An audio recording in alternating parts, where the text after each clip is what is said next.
You really fucking care that you weigh less if all your body fat is going right to there? Probably not. Stress is what is making you fat, and going to the gym isn't the solution.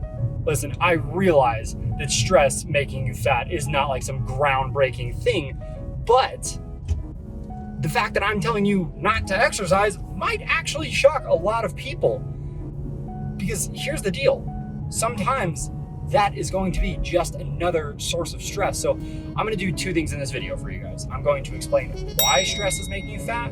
I'm going to kind of explain why going to the gym might make that worse.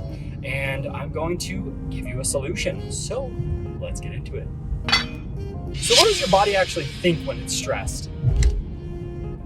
Nothing, really. It doesn't know the difference between that coworker you hate and a lion chasing you, which is kind of unfortunate for us because regardless of what it is that is stressing you, your body will essentially get that fight or flight thing going. So a lot of people are familiar with epinephrine, or as people tend to know it nowadays, adrenaline. And that's one of the things that's going to start getting going in your body. What it does is adrenaline is going to basically break down stored sugar called glycogen into something your body can actually use a little bit easier called glucose. This is blood sugar, so to speak. So why does it do that? Well, it's easier for your body to use. It's just easier for your body to actually utilize when it thinks that you are getting chased by a rabid Karen or something like that. But your body will also start to release cortisol, which does work a little bit slower, but it kind of works like your metabolism's traffic cop. Basically, cortisol takes over for epinephrine.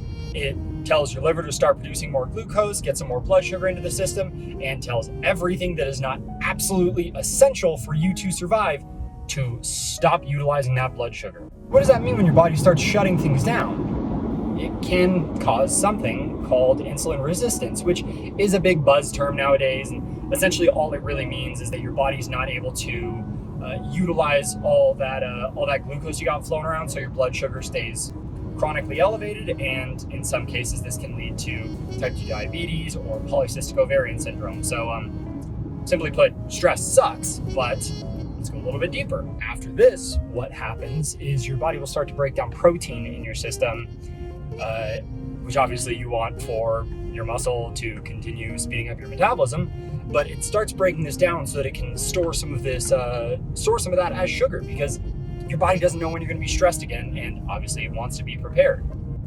But what about if you're a chronically stressed person? Let's think about an endurance athlete, for example. Well, these super shredded endurance athletes, if you actually look at them, you'll notice that they've always got that little bit of chub right at the bottom of their stomach.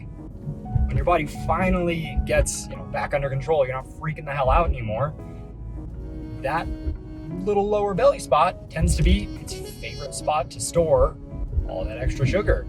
So look, I don't need to tell you that stress is bad.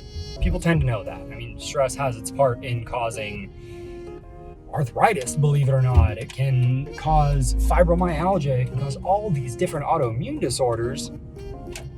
But what if your life is chronically stressful? What if that is just every single second of your day? Most people would say you need to go exercise. But first off, what does exercise really mean? And second of all, what if that is another source of stress for you, as it often can be for people? So you might be thinking, oh, come on, Andrew, exercise isn't stressful. Get out of here.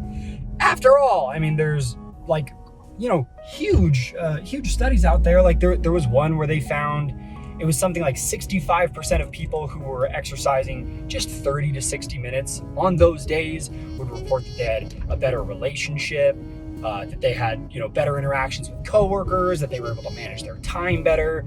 There's all these statistics about people taking less sick time at work. It sounds great, but again, how do you actually know if you're stressed? Some people might say, oh, I bite my nails. Some people say I can't sleep. Some people say, I just feel like crying all the time. But is there a more clear way to kind of test that and decide, is working out the right thing for you right now? Or should you do something a little more mindful, so to speak? Personally, I assess all my clients' stress levels. I figure out, how freaking insane is your day? How high is your stress level? because I like to figure that kind of stuff out. But let's say you're very, very sure, you know what, I have incredibly high stress levels.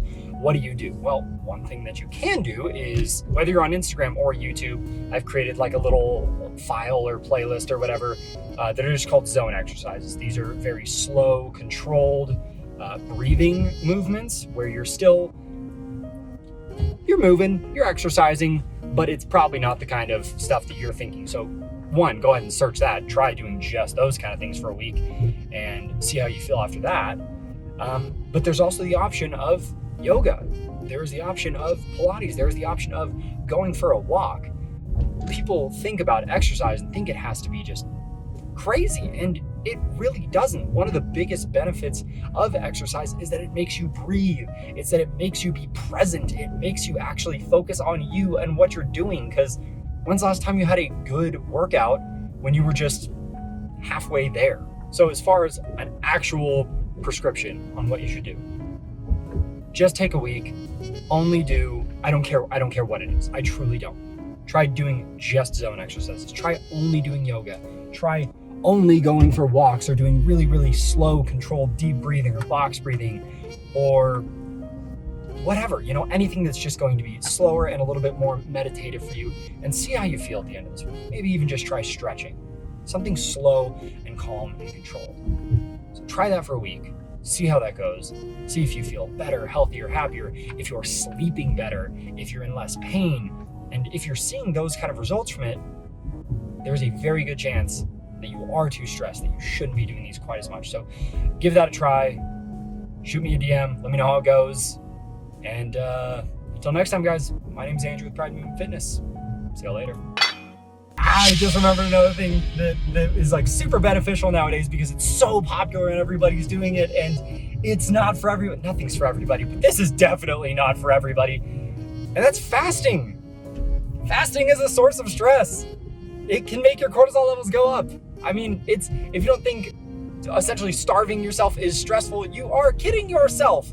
It's just purely plain and simple. It's not for everybody. And that goes even further when it comes to exercising fasted. Yeah, a lot of bodybuilders do it. It's a huge thing in like the competition world. Those kind of people are a different breed. They're not going for general health and wellness. They're just doing anything they can to achieve a perfect physique. If you are just your average person, fasted training is not the place that you want to go. Okay?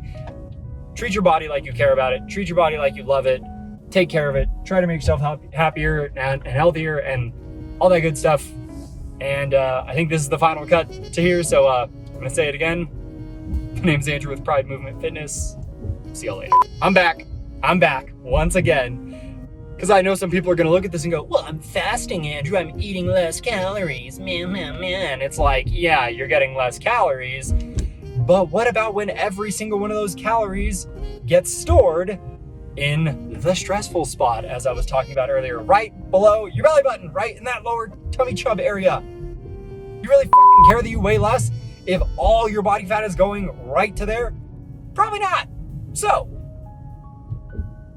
probably training fasted and doing intermittent fasting and doing these long extended fasts is not going to be the right thing for you. So, I think this is the final one.